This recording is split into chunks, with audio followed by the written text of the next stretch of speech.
नमस्कार दोस्तों, मैं हूं शालिनी सिंह और आप सुन रहे हैं सेहत संग संवाद, एक ऐसा कार्यक्रम जहां सेहत से जुड़े जरूरी मुद्दे पर होती है सीधी बात विशेषज्ञों के साथ। आज का विषय हर उस महिला से जुड़ा है जो अपनी सेहत को लेकर सजग रहना चाहती है।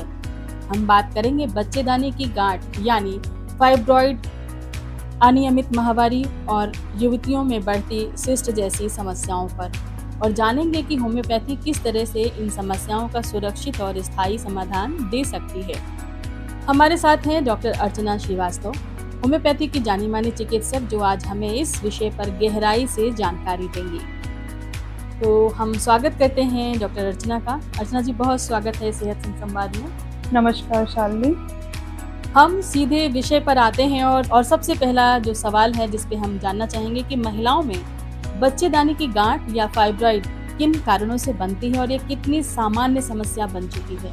जी, यूट्राइन फाइब्रॉइड, जिसे हम लियोमायोमा भी कहते हैं, ये बहुत कॉमन देखा जा रहा है आजकल। और इसके जो मेन रीजंस होते हैं, कई रीजंस होते हैं। मेन रीजन जो होता है सिडेंट्री लाइफस्टाइल है। मीन्स कि अगर आप फिजिकली एक्टिव नहीं हैं और एक लंबे टाइम तक आप बैठे हुए काम कर रहे हैं अपना, तो सिडेंट्री लाइफस्टाइल अगर आप लीड कर रहे हैं तो यूट्राइन फाइब्रोसिस होने के चांसेस बढ़ जाते हैं। सेकंड जो रीज़न होता है वो होता है कि मेंटल स्ट्रेस। अगर आप बहुत लंबे टाइम तक टेंशन में हैं, देन ऑल्सो यूट्राइन फाइब्रोसिस होने के चांसेस बढ़ जाते हैं। थर्ड रीज़न होता है एक्सेसिव ईस्ट्रोजन लेवल का सिक्रीशन होना। अगर एक्सेसिव ईस्ट्रोजन सिक्रीट हो रहा है देन ऑल्सो वो यूट्राइन फाइब्रोसिस कॉज करता है। इसमें हम देखेंगे कि ईस्ट्रोजन जो है वो क्यों बढ़ जाता है। कई बार क्या होता है, कई बार मेडिकेशन ऐसे हो रहे हैं, आपको मेडिसिन ऐसे ले रहे हैं तो साइड इफेक्ट्स की वजह से अगर आपका ईस्ट्रोजन लेवल बढ़ रहा है। एंड अगर आप प्रेगनेंसी है देन ऑल्सो ईस्ट्रोजन लेवल बढ़ता है। और जो थर्ड रीज़न होता है कि अगर आप मेंटल स्ट्रेस में रहते हैं, लंबे टाइम तक मेंटल स्ट्रेस में है, तो एक कॉर्टिसोल नाम का हार्मोन सिक्रीट होता है। ये कॉर्टिसोल हार्मोन जो होता है वो ईस्ट्रोजन और प्रोजेस्टेरोन के जो बैलेंस है उसको वो डिस्टर्ब कर देता है, जिसके कारण जो है वो यूट्राइन फाइब्रोसिस होने लगता है।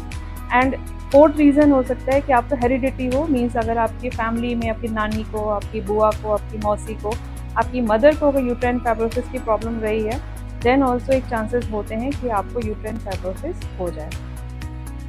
डॉक्टर साहब, कैसे पता चलेगा कोई गंभीर समस्या है? क्या लक्षण होते हैं जिससे हम ये जान पाएं?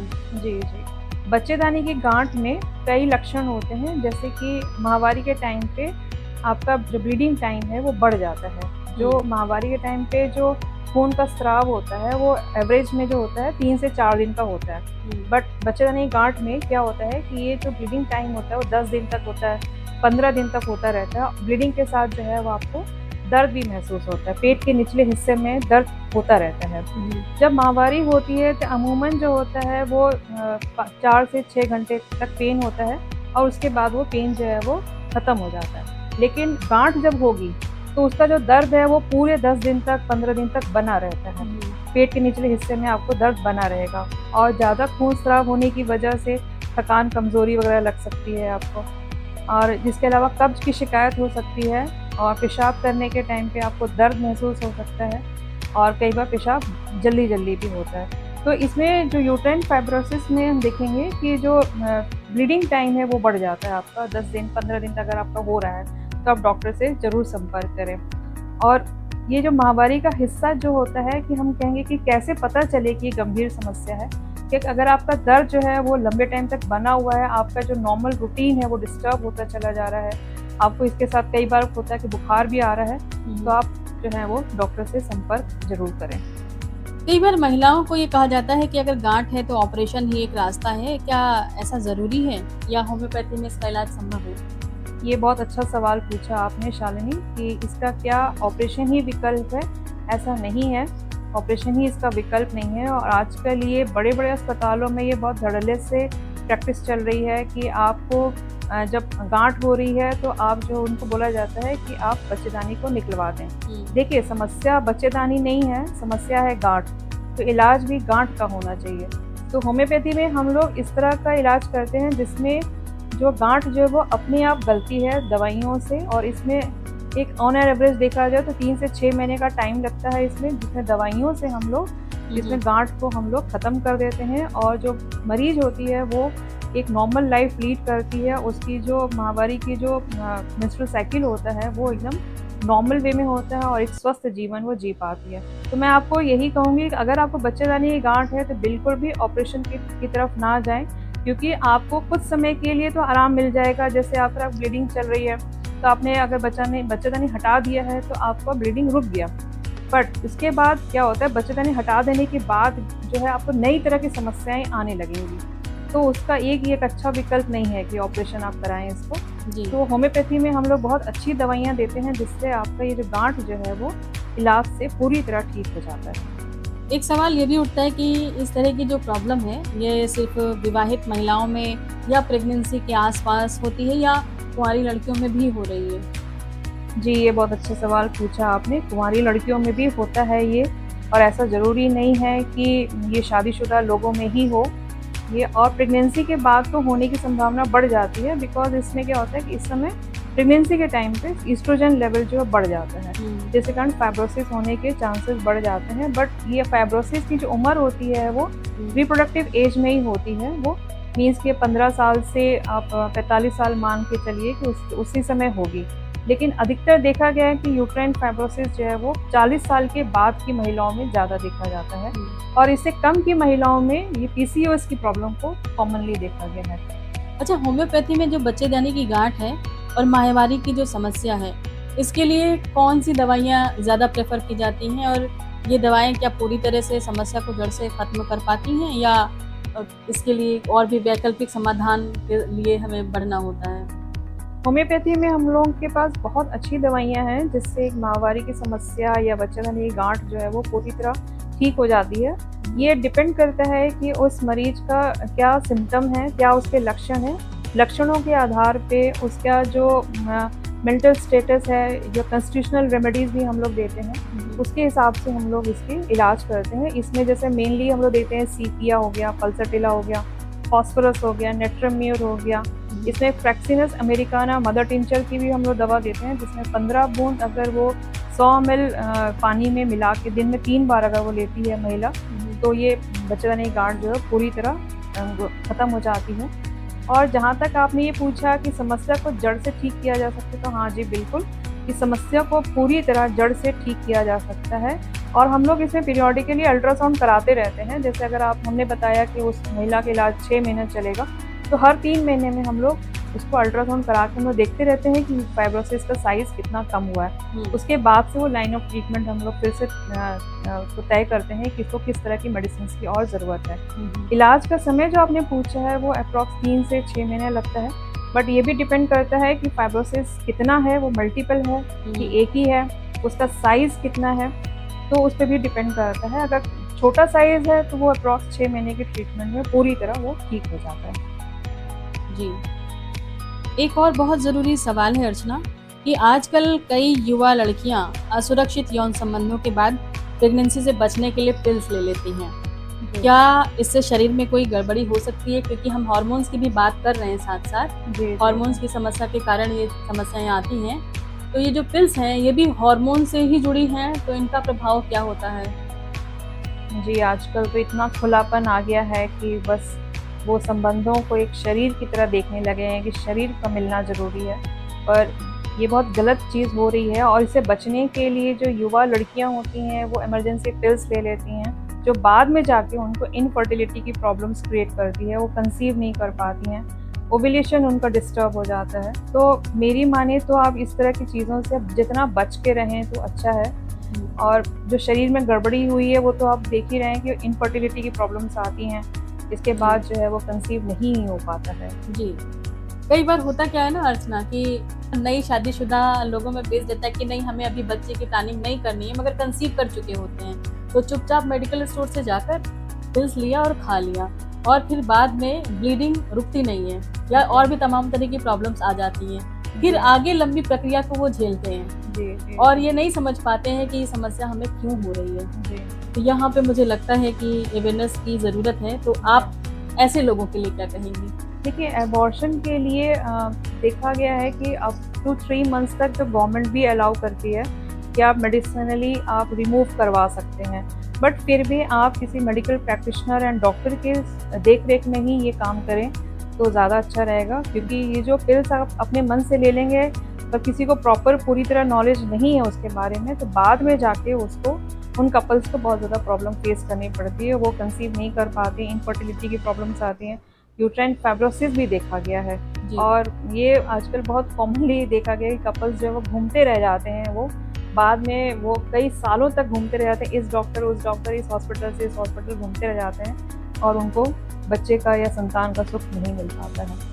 तो बेहतर है कि इस तरह की दवाइयों को इस्तेमाल करने के पहले आप डॉक्टर से ज़रूर मिलें। और इस तरह की जो पिल्स लोग लेते हैं, क्या इस पिल्स के खाने के बाद भी सिस्ट बनने की संभावना या माहवारी का डिस्टर्ब होना या भविष्य में बच्चा ना होने जैसी समस्याएं संभावित हैं? जी बिल्कुल, क्योंकि ये जो पिल्स होती हैं ये आपके ओव्यूलेशन को डिस्टर्ब कर जाती हैं, आपके हार्मोनल इम्बैलेंस क्रिएट कर देती हैं जी। जिसके कारण पीसीओडी प्रॉब्लम होना, यूट्राइन फाइब्रोसिस होना और इन सब की प्रॉब्लम्स की वजह से इनफर्टिलिटी की प्रॉब्लम्स हो जाना, तो ये कॉमनली देखा जा रहा है। जी।